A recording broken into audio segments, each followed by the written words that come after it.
using love and imagination to save lives, my friends.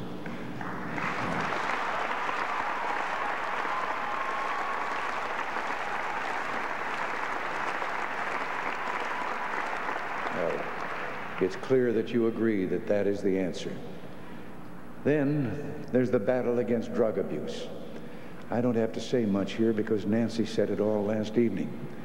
So let me just ask you, won't you join Nancy, Vice President Bush, and me in urging all America's young people to just say no?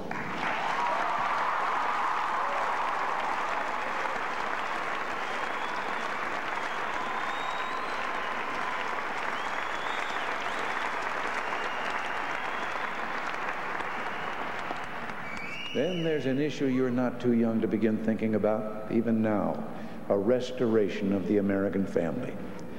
When we obey the commandment, honor thy father and mother, we're recognizing all the sacrifices our parents made to raise us, but we're also honoring the institution our parents entered into and carried on, the institution of marriage and the family itself. The family provides children with a haven of love and concern. For parents, it provides a sense of purpose and meaning in life. When the family is strong, the nation is strong. When the family is weak, the nation itself is at risk. There's one specific issue that's important to mention here, an issue being discussed in the current presidential campaign: child care. Vice President Bush has proposed an innovative plan, one that would strengthen the family for poor and working families. The Vice President's plan would provide a refundable tax credit of $1,000 per child. Now, the basic idea here is that the government would simply let families keep up to $1,000 more of their own money. That's money the family itself can decide on how to spend. Working mothers could put the money toward child care.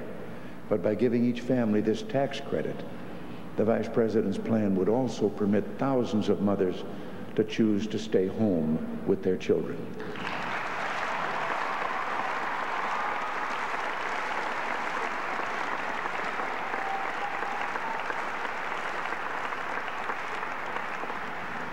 Now, many of you also are already of voting age.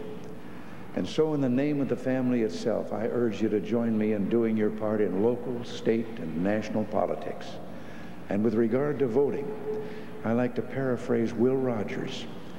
He pointed out that people holding public office are no better or worse than the people who voted for them to send them there. But, he said, they're all better than those who don't vote at all. So if this democracy of ours is to be preserved, we must all exercise our precious right to vote.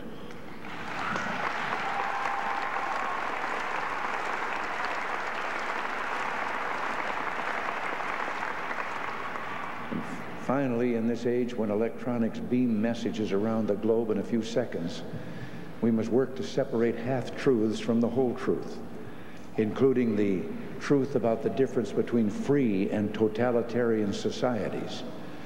Today, there are profound changes underway in the communist world. My trip to Moscow convinced me of that. And of all the changes underway, perhaps none holds more hope for the future than Mr. Gorbachev's statements that the Soviet Union would soon grant its believers in certain new freedoms.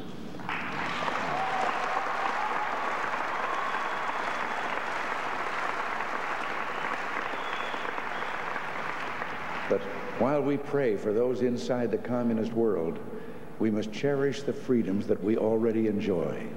Cherish a nation founded in freedom. Just think of those words we recited a few moments ago. The Pledge of Allegiance asserts that our nation is under God, an unthinkable statement in too many countries around the world today. And it proclaims the ideals of liberty and justice, ideals that we may not have completely achieved, but that as a free people, we are constantly striving toward. If I could interject here something, I know in our land of freedom, everyone, if they want to choose atheism, instead of a belief in God. That's their right to do so. But I have always felt that I would like someday to entertain an atheist at dinner and serve the most perfect dinner that has ever been served. And then at the end of the meal, ask that atheist if he believes there's a cook.